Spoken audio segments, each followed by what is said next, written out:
इतिहास रचला याने, काही खास दिला हो याने. इतिहास रचला याने, काही खास दिला हो याने. मर्यादा नहीं वचने रे, विश्वास जपला याने. सप्तपदीने दिलेला हा उपहार रे, माझा शृंगार रे हा, माझा शृंगार रे. माझा शृंगार रे हा, माझा शृंगार रे. मंगळसूत्र, मंगळसूत्र, मंगळसूत्र, मंगळसूत्र, मंगळसूत्र, मंगळसूत्र, मंगळसूत्र, मंगळसूत्र.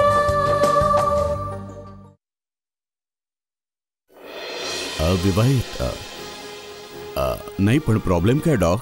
तुम्ही असले प्रश्न का म्हणून विचारताय? खरं म्हणजे ही मुलगी आई होणार आहे. जर मानसनेच तुला फोन केला असेल तर असूही शकतं की त्या गोष्टीच्या आधारावर साक्षीचा स्वीकार करण्यासाठी तुझ्यावर दबाव आहे.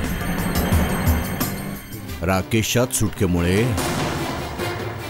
तो रितिका आणि राकेशला एकत्र आणू इच्छितो.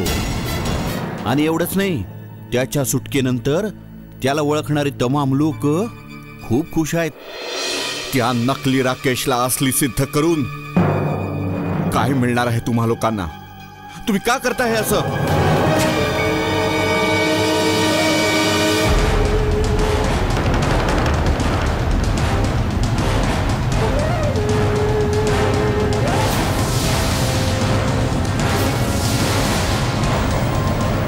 आम्ही कोण असं वागणार आहे? तू तर विनाकारण आम्हाला दोषी ठरवतोयस. एवढं तर मी नक्कीच समजून चुकलोय की ह्या मागे कुठली मोठी बाब जरूर आहे. हे तर मी सुद्धा समजून चुकले की ह्या मागे मोठा गौडबंगाल आहे. पण सुंदर मुळीच काही सांगायला तयार नाहीये. प्लीज प्लीज मला जाऊ द्या, मोकळं करा मला. मी तुमचे हे उपकार आयुष्यभर नाही विसरणार. प्लीज. जर आम्ही दोघांनी तुझ्यावर हे असे उपकार केले ना, तर तो सुंदर आयुष्यभर हे कधी नाही विसरणार. त्यामुळे तो आम्हा दोघांनाही मारून टाकेल.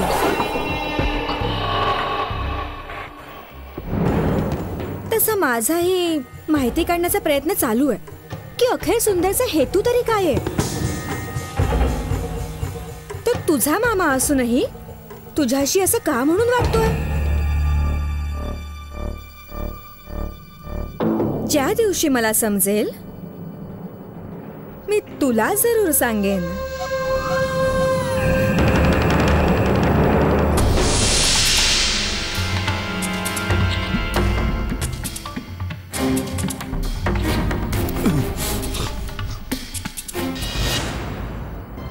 पण ह्याचा नेमका अर्थ काय?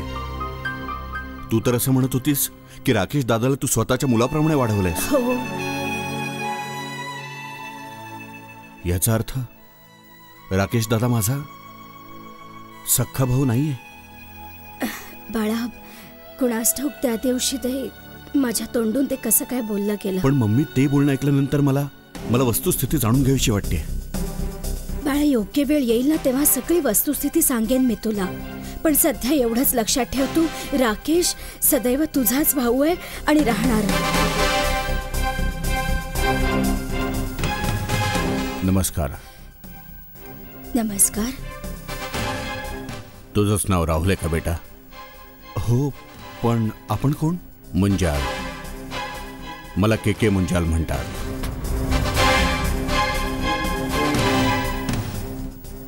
आणि बेटा, मी इथे साक्षीविषयीच बोलायला आलोय. साक्षीविषयी? हो, खरंय. मला हे मुळीच ठाऊक नाही की राहुल साक्षीचा स्वीकार करण्यास नकार का म्हणून देतोय.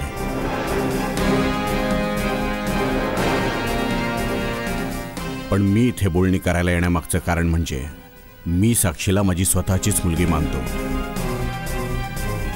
म्हणूनच माझी अशी इच्छा आहे की राहुलने साक्षीचा पत्नी म्हणून स्वीकार करावा. पण ह्या भानगडीत तुम्हाला मध्यस्थी करण्याचा हक्क दिलाच कोणी? स्वतः साक्षीनेच.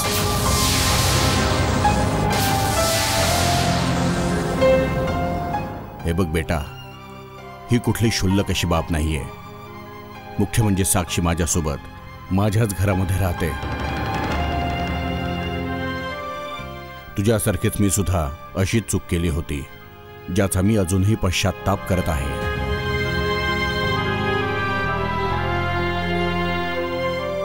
माझी इच्छा नाही की तू सुद्धा अशी चूक करावीस राहुल, आणि माझ्याप्रमाणेच पस्तावावंस. हे बघ बेटा, तुला नेमकं काय हवंय? तुला जे काही हवंय, जेवढं काही हवंय, ते मी सर्व देईन तुला.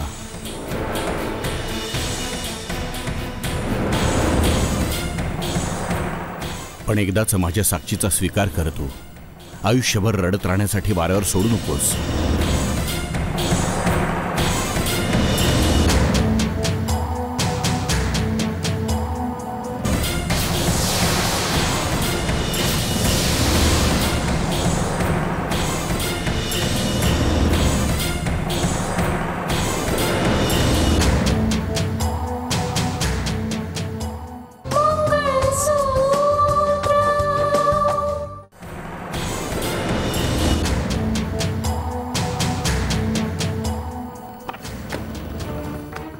तुम्ही हे पैसे देऊन मला विकत घ्यायला बघताय? तुला नाही बेटा, ह्या पैशांनी उलट मी साक्षीचं सुख विकत घ्यायला आलोय.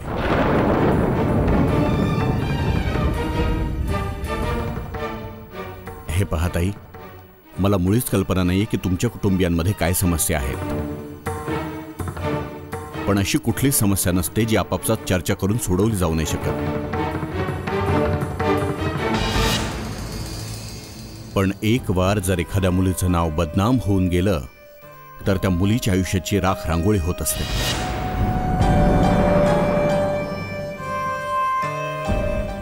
माझ्या बोलण्यावर जरूर विचार करा. येतो आता मी.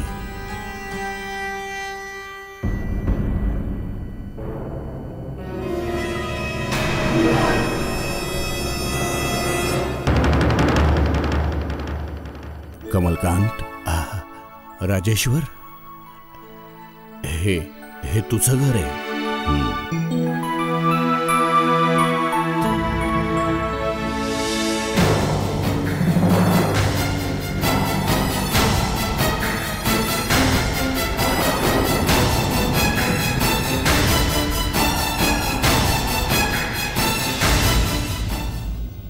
म्हणजे तुम्हाला सुद्धा ठाऊक नाहीये की रितिकाविषयी मानस काय विचार करतोय. तो रितिका आणि राकेशला एकत्र आणू इच्छितोय. म्हणूनच मला हे जाणून घ्यायचंय की ह्याला कोणाकोणाचं समर्थन मिळालंय.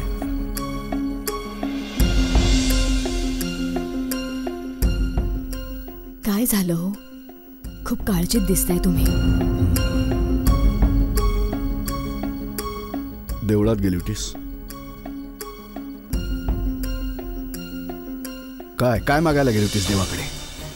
जर मागायचं असेल ना तर थोडंफार सुख माग तू आपल्या मुलीसाठी. तुम्ही हे असं का बोलताय? अगं काय बोलू मग मी? काय बोलू? रघुवीरजी आले होते. ते सुद्धा तीच बडबड करून निघून गेले जी मानसने तुझ्याशी केली होती. नाही. हो, हा जो मुद्दा आहे ना तो जोर पकडतोय शारदा. हे पहा, ह्या मुद्द्याने जोर धरण्यापूर्वीच याला थोपवावं लागेल. अरे कोणी काहीही समजो किंवा ना समजो, पण सगळं काही समजतंय मला. रितिकाचा स्वभाव मला ठाऊक आहे. एक वेळ ती स्वतःचा जीव देईल, पण ह्या गोष्टीसाठी राजी नाही व्हायची. काही समजतच नाहीये की मानसला कसं समजवायचं. पण तुम्हाला सर्व काही ठाऊक असूनही गप्प बसलाय तुम्ही. जरा तुम्ही मानसला विचारत का नाही की त्याच्या डोक्यात या सर्व गोष्टी भरवल्या कोणी? शारदा, मला या भानगडीत माझं तोंड उघडून खजील व्हायचं नाहीये. रघुवीरजी मला हे विचारायला आले होते की या गोष्टीसाठी माझं समर्थन तर नाही. जर रघुवीरजी इथे आपल्याला हेच विचारायला आले होते तर ती सुद्धा आपल्यासाठी लाजिरवाणी बाब आहे. पण तुम्ही रितिकाला जबाबदार धरताय. पण का म्हणून? या सर्व गोष्टींसाठी कोणी जबाबदार असेल तर तो मानसच आहे. फक्त मानस. पण देव जाणे तू स्वतःच्याच विचाराला योग्य ठरवण्याचा एवढा आटापिटा का करतोय? हा. पण आज या गोष्टीचा सोक्षमोक्ष व्हायलाच हवा. मी ताबडतोब मानसला जाऊन भेटते. थांब जरा शारदा.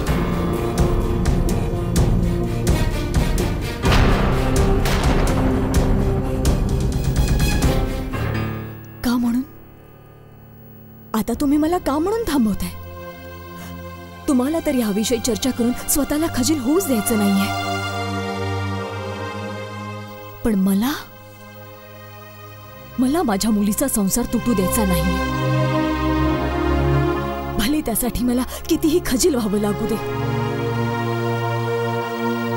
मी मानसला भेटणार, त्याला विचारणार, त्याला समजावणार. मानस आणि रितिका या दोघांत ही बाब स्पष्ट व्हायलाच हवी की त्या दोघांच्या विचारात ही तफावत का म्हणू नये. त्यामुळे मला हे सर्व स्पष्ट करूनच घ्यायचंय. नाही शारदा, हे योग्य नाही दिसणार. म्हणजे जे काही होतंय ते योग्य आहे? नाही, मी माझ्या मुलीची संसाराची वाताहत होताना नाही पाहू शकत. मी तिच्या सुखाची राख रांगोळी होताना नाही पाहू शकत. तुम्हाला पाहायचं असेल तुम्ही खुशाल पहा. शारदा, माझं बोलणं समजून घ्यायचा प्रयत्न करतो. काय समजून घेण्याचा प्रयत्न करू? तुमची जी काही बाजू होती ती समजावलीत मला तुम्ही. तुमचा निर्णय ऐकवलात की तुम्हाला या बाबतीत मुळीच काही बोलायचं नाहीये.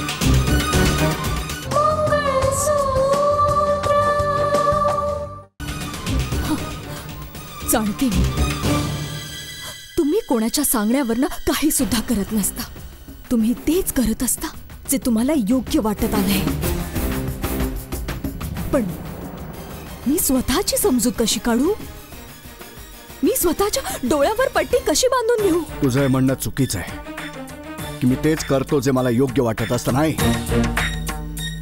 मी तेच करत असतो जे आपल्या घरासाठी योग्य असतं, तुझ्यासाठी योग्य असतं, मुलीसाठी योग्य असतं. रघुवीरजींच्या समक्ष मी स्पष्ट बोललो होतो. माझी कधीच इच्छा असणार नाही की राकेश आणि रितिकाचे संबंध पुन्हा जोडावेत. ते समजावतील मानसला. हे बघ तुर्तास, सध्या तरी आपण ह्या भानगडीत पडता कामा नये. बाकी तुझी मर्जी.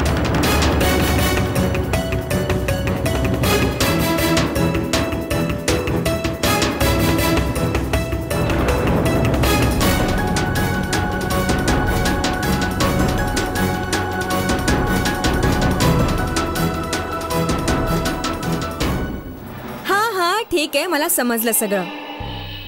तू ह्या अशाच मला राजेश्वरच्या घरच्या बातम्या देत राहा. कोण येत असतं, कोण जात असतं, ह्या सगळ्या गोष्टी मला समजल्या पाहिजेत. काय झालं ग? कुठली खास बातमी आहे का? हो, बातमी तर खास आहेच.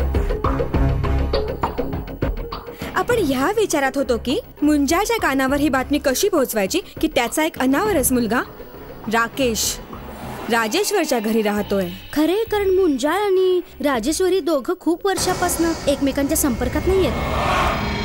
मुंजाला तर ह्या गोष्टीची कल्पना सुद्धा नसावी की राजेश्वर एसडीएन बनून ह्याच शहरामध्ये राहतोय. ही बाब मुंजाळच्या कानावर पोहोचवायलाच हवी, हो ना? नाही, पण आता कदाचित तशी वेळ नाही यायची. शिवाय आपल्याला मुंजाळपर्यंत ही बातमी पोहोचवायची सुद्धा गरज नाहीये. काय? हो, मुख्य म्हणजे मुंजाळला कळून चुकलंय की राजेश्वर ह्याच शहरामध्ये आहे.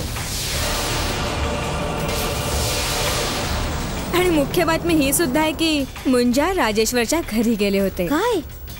अजून राकेश सुटून घरी सुद्धा आला नाही त्यापूर्वीच मुंजाळ राजेश्वरच्या घरी पोहोचले. पण याविषयी काही समजलं का की मुंजाळ आणि राजेश्वरचं काय बोलणं झालं? नाही, घरात त्या दोघांमध्ये काय बोलणं झालं हे मुळीच समजलं नाही. सुंदर जर त्या घरात जाऊ शकला असता ना तर प्रत्येक गोष्ट आपल्याला समजली असती. पण सध्या तरी सुंदरचं लपून राहणंच महत्वाचं आहे. तर मग एखाद्या वेगळ्या मार्गाने माहिती काढण्याचा प्रयत्न करतो की मुंजाळ राकेश विषयीच बोलणी करायला गेले होते का? किंवा असं तर नसावं की त्यांच्या तिथे जाण्यामागचा हेतू कुठला वेगळाच असावा? याचा ठाव ठिकाणा तर लागेलच की मुंजाळ तिथे का म्हणून गेले होते. ही बाब लपून राहण्यासारखी नाहीये. लवकरच समजेल आपल्याला. हा, खरं बोलतेस तू. तसे राकेश सुटका होऊन आज परत स्वतःच्या घरी पोचणारच आहे. हो, बरोबरच बोलते. अगं राधिका, तू इथे कशासाठी आली आहेस?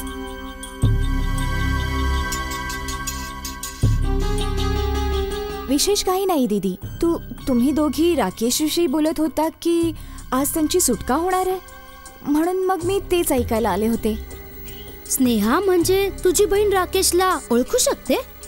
हो, म्हणजे अगं तुला सांगते की जेव्हा राकेश पोलिसांपासून वाचल्यावर श्रीधर आणि अंजनाच्या घरी राहत होता, राधिकाची भेट तिथेच झाली होती. जा तू आता आज जाऊन बस. ठीक आहे दीदी. ह्याचा अर्थ तुझी बहीण राकेशला ओळखू शकते. तू मुळीच काळजी करू नकोस. ही माझी बहीण आहे. सध्या तरी राधिकाला याविषयी काहीच ठाऊक नाहीये, पण पुढे कधी ही बाब उघड झाली ना तरी डोंट वरी.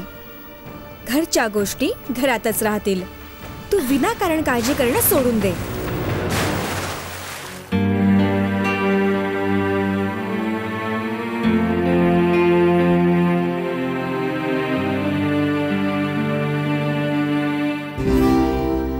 साक्षी, साक्षी बेटा, तुझं लग्न त्या राहुलशीच होणार बघ. मी फक्त बोलणीच नाही तर शकून सुद्धा देऊन आलोय. पण अंकल, ते सर्व ठीक आहे, पण तुम्ही आल्यापासून एवढे सिरियस का वाटताय? अखेर झालंय तरी काय? बेटा, सिरियस होण्यासारखीच बाब आहे. पण मला तू आधी एक गोष्ट सांग, तुला राजेश्वर विषयी काय काय ठाऊक आहे? आय मीन, त्याच्या घरच्यांच्या विषयी तुला काय माहिती आहे? आय मीन, त्याच्या घरच्यांच्या विषयी तुला काय ठाऊक आहे? ठाऊक तर आहे अंकल, पण मला सांगा, तुम्हाला काय जाणून घ्यायचंय? बेटा, मला हे जाणून घ्यायचंय की राजेश्वरच्या घरी कोण कोण असतं. प्रिसाइजली त्याला मुलं किती आहेत? अंकल, त्यांना 2 मुलं आहेत. राकेश विषयी तर तुम्ही ऐकलंच असेल ना? राकेश? हो अंकल, तोच राकेश जो एक ATS ऑफिसर होता, ज्याला फाशीची शिक्षा ऐकवण्यात आली होती. हो अंकल, राकेशला फाशीची शिक्षा ऐकवण्यात आली होती, पण त्याला ती शिक्षा झालीच नाही. कोर्टात राकेशचं निर्दोषित्व सिद्ध झालं. शिवाय नंतर असंही समजलं की त्याच्यावर खोटे आरोप लावण्यात आले होते. त्यामुळे आता तो कायद्याच्या कचाट्यातून सुटणार आहे. हो अंकल, राकेश त्यांचा मोठा मुलगा. हो, आणि राहुल त्यांचा छोटा मुलगा. राकेश आणि राहुल? हो. अजून काही जाणतेस तू त्यांच्याविषयी? घरी आणखीन कोणी दुसरं राहतंय? त्यांच्या घरी राकेशचे मामाही राहतात, पण अंकल, बहुधा पोलीस त्यांना सुद्धा अटक करण्यासाठी शोधतायत. अच्छा अच्छा. पण अंकल, तुम्ही ही एवढी सगळी माहिती विचारताय, त्यामागचं कारण कळू शकेल का मला? नक्कीच तुला कळू शकेल बेटी. तुझा हा पायगुण माझ्यासाठी खूपच शुभ ठरलेला दिसतोय. एक तर तू माझा मुलगा गौरव ह्याचा जीव वाचवलास, आणि दुसरं, आता मला असं वाटतंय की या घराला, या संपत्तीला त्याचा असली वारस मिळणारी. साक्षी, तुम्हाला नक्की काय म्हणायचं अंकल? मला मुळीच समजलं नाही. आणि तुला समजूही शकणार नाही बेटा. मुख्य म्हणजे ही बाब केव्हाच माझ्या डोक्यातनं पण निघून गेली होती. मला हेही माहीत नव्हतं की राजेश्वर देशाच्या कुठल्या कोपऱ्यात आहे. मला हे सुद्धा माहीत नव्हतं की तो SDM सुद्धा बनला होता. पण आज फक्त तुझ्यामुळेच माझी भेट त्याच्याशी झाली. म्हणजे त्यांना तुम्ही आधीपासून ओळखताय अंकल? हो बेटा, आज राहुल सुद्धा तीच चूक करू पाहतोय जी कित्येक वर्षांपूर्वी मी केली होती.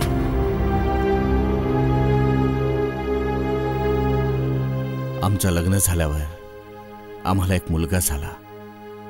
मुलाच्या जन्मानंतर लगेचच माझी पत्नी रागिणी देवाघरी गेली. पण मी तर यशाची शिखरं गाठायची स्वप्न पाहत होतो ना, त्यामुळे त्या बाळाला मी कसं सांभाळू शकणार होतो. त्यामुळे त्या बाळाला मी राजेश्वरकडे सोपवलं.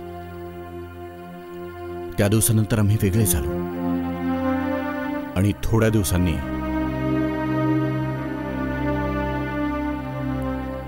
गौरवच्या आईशी माझा विवाह झाला.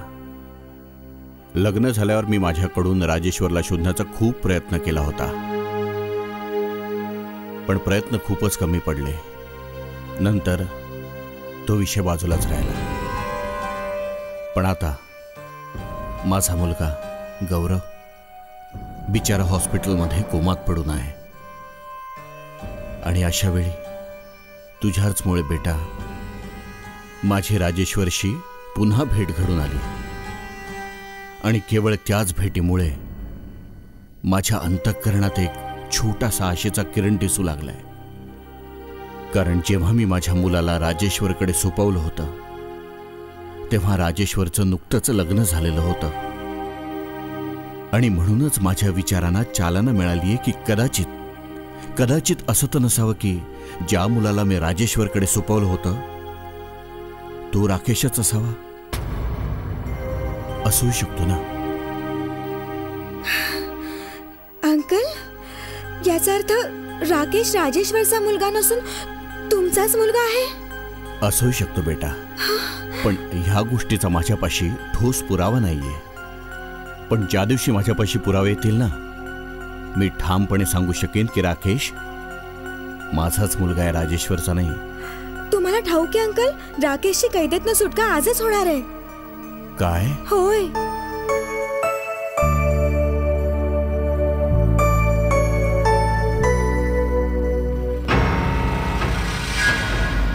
कच्च्या धाग्याने गुंफला हा संसार रे, पतीचे प्रेम रे, जीवन